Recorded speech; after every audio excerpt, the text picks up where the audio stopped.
Okay, a follow-up to one of our last questions about motivating people, or how are ways to motivate people to use the Scrum framework. What if you got individuals who are lone wolves, and they're not necessarily team players, and they happen to be on a Scrum team? What do you do with them? How does that work? Okay, so where are we starting here? I mean, that's the question. Are we starting with a collection of people you already have, and we're putting them into Scrum teams, or you're starting by building the dream Scrum team? My answer would be different. So what's more common is you start with a bunch of people that you've hired for a waterfall development shop, and now we're going to start using Scrum. Right. The people you hire in waterfall are going to be specialists because the Department of Engineering needs really good engineers. The Department of Quality needs really good quality people. Department of Business Analysis needs good BAs.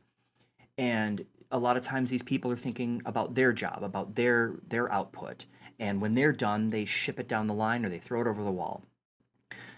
Not necessarily team approach. That I don't even know what the analogy would be in sports, but I'm not going to go there as I'm not a sports expert. But with Scrum, we're working as a unit, as a team. And so my actions affect you, your actions affect me, and we see that feedback immediately. How do you move people from one to the other? I guess I would start by taking your waterfall teams and first looking for team players, looking for people that want to be part of a unit. Maybe recruit them by saying, hey, we're trying to form this dream team. Any volunteers? And make it sound like something special, something that you want people to be recruited for and not just forced into a mold. That, I think, will remove at least some of the resistance. Slowly but surely, you're going to have to decide, is it valuable for your company to hold on to lone wolves? Are they really that great of a player? Or would it be better to have team players and get a different sort of result? So, yeah, I'll leave it at that. Starting with the more common situation of waterfall orgs and then moving them into Scrum. That's how I would go about it. Okay. Wow. There are a number of lone wolves out there that I have known, and some of them have been brilliant. Some of them have been amazing at what they do. And I would really hate to see them not be on a product or not on a solution. But when it comes to team engagement, they just don't get along. They don't want to talk to people. They don't really want to even solution with other people. They just want to take the problem and go away, and then they come back later with a brilliant solution.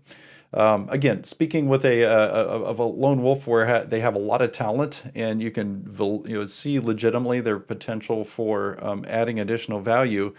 What happens when you collide that individual with a team, either forced or otherwise, it can degrade the culture of the rest of the team. They feel maybe Definitely. not satisfied, not appreciated, railroaded at best, especially when you have to forced to work together to create an estimate. And the lone wolf is saying, I can do that in 2 hours. And somebody else is like, oh, I'm not going to say what I was going to say because that would take me 3 weeks to build. They have this, it can create a significant tension within that team, usually centered around egos. Tread cautiously. There's not a magical answer to this. Lone wolves can play nice, but it is not natural. It isn't in their default being to do so. It doesn't mean that they're bad people. They just may not be team players. I love it when organizations actually create a problem to solve, and I think you hinted at this already. Here's a problem we're trying to solve. This product. Is anyone interested in swarming this together? It is a team effort, and the lone wolves won't typically show up on that. They're going to let the team people collect to help solve that problem.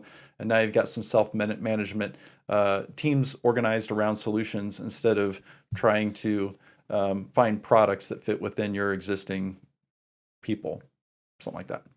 Click the thumbs up to let us know you like the video. Subscribe if you'd like more of our videos in your feed. And maybe even hit that bell to get notified when we've got more videos for you. Sometimes YouTube notifications don't actually go out and you won't be notified. So we've solved this problem. Click the link in the description to join our exclusive mailing list so we can send you an email every time one of our newest videos comes out. You'll be glad you did.